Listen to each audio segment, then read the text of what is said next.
Lewis's room smelled very, very familiar. That part of him lived on.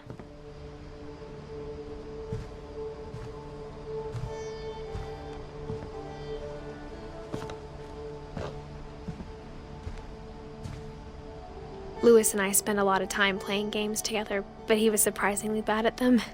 He died a lot.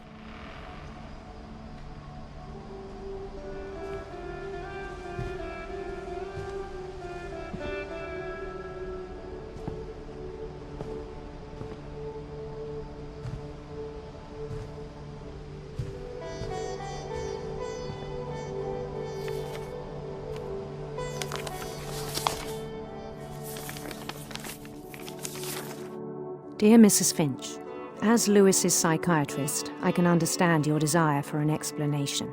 As I see it, the trouble began in January, shortly after we convinced your son to seek treatment for substance abuse. Newly sober, I believe Lewis first noticed the monotony of his daily life.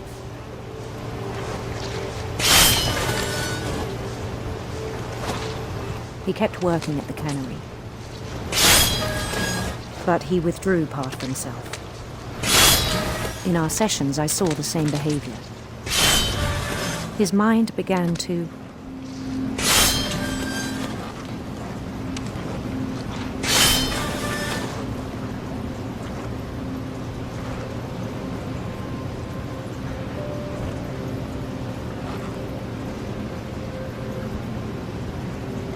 wander.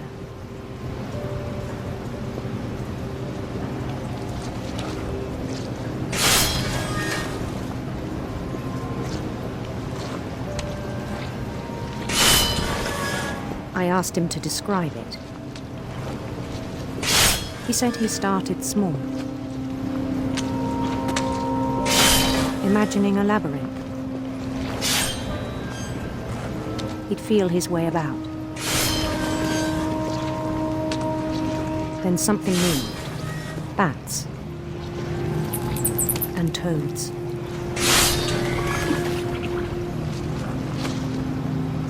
And things that have not names. He knew it was all in his head. But he took it very seriously. I had hoped he'd find himself.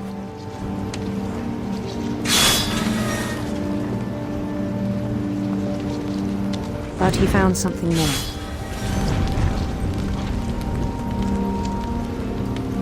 I worried about him then. Daydreaming at the cannery, I spoke with his boss. But he said Lewis had become a model employee. Methodical, tireless, focused.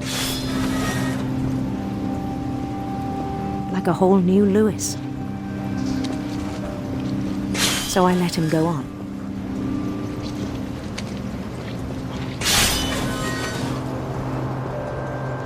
I even encouraged him. It seemed very promising at first. He told me he'd made a new friend.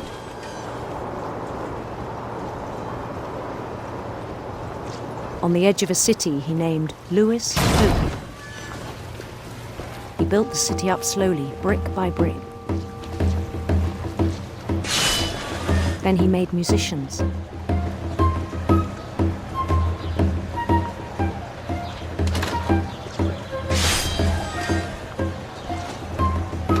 And songs for them to play. He talked about starting a band. And he was always humming something. Every day his imagination grew stronger.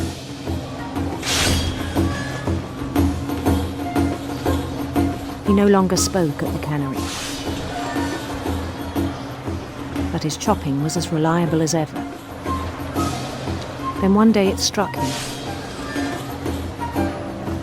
that all the cheering crowds, even the stones under his feet, were all in his imagination, so he could do whatever he wished.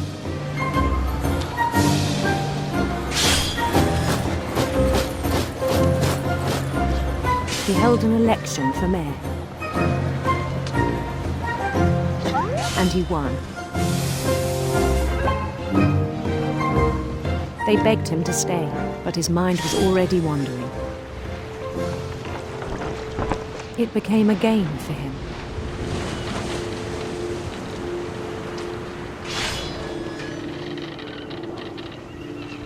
He'd conquer a city, then immediately push on.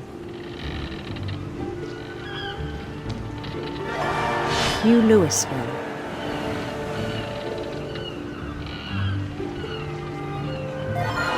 St. Louis.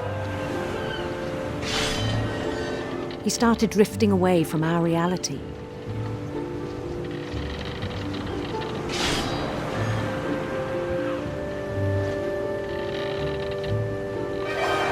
Minneapolis, until one day he forgot to go home from the cannery.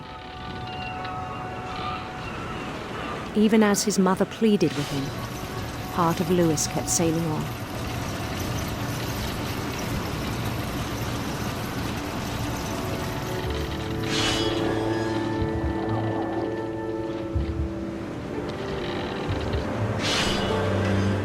In Louisburg, he heard rumors of a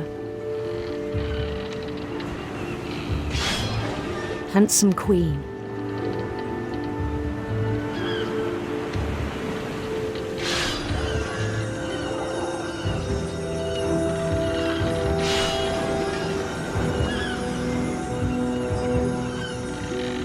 The queen was on her own quest for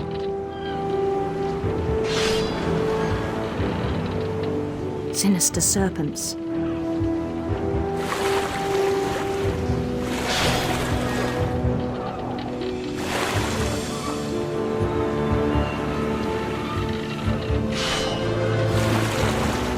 He followed the sound of her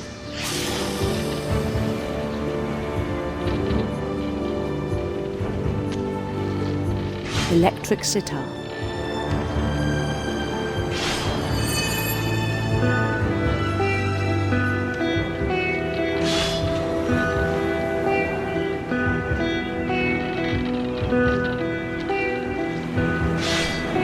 His chase led him to a golden palace east of the sun and west of the moon.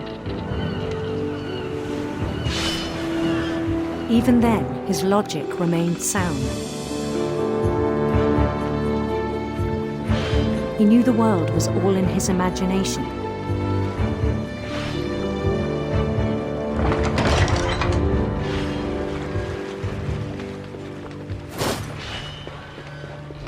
But he was so proud of having created it.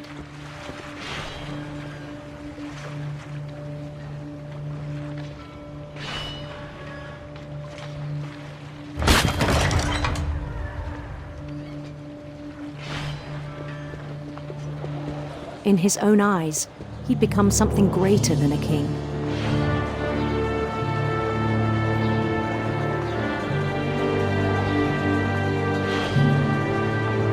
For someone who'd never known success in the real world, I think it was overwhelming. And then it struck him that the real Louis was not the one chopping salmon, but the one climbing the steps of a golden palace.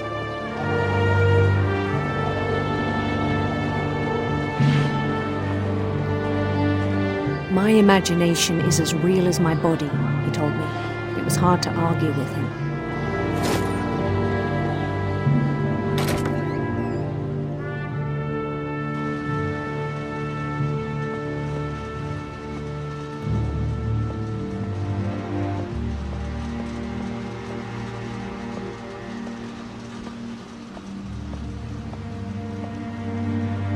He began to forget the world we know.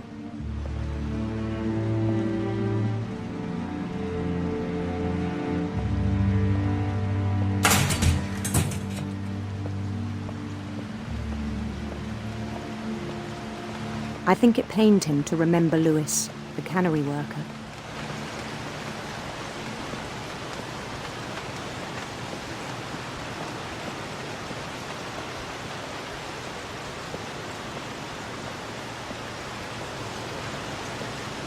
He began to despise the man with a royal contempt.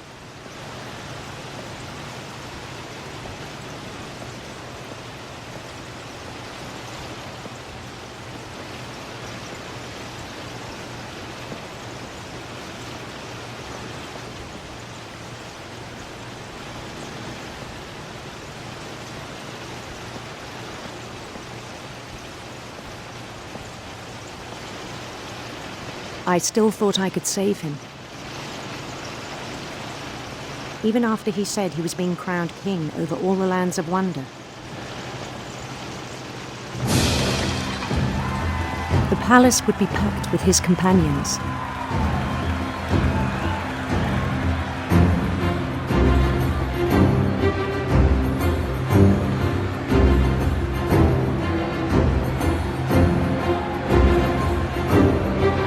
Including the wise Calico who'd insisted on advising him.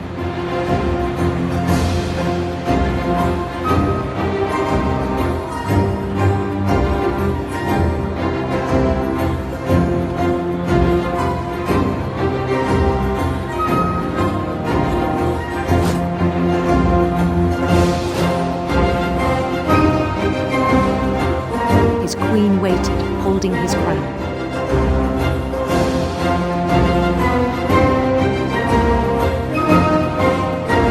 There was only one thing left to do.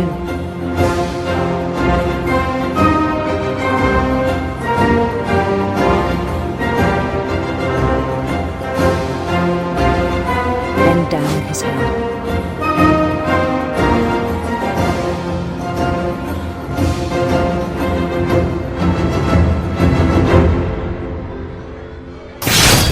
And the rest I think you know.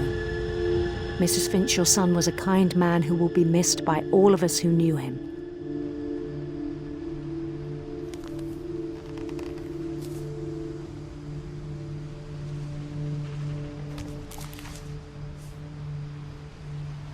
My brother was really cool. I wish you could have met him.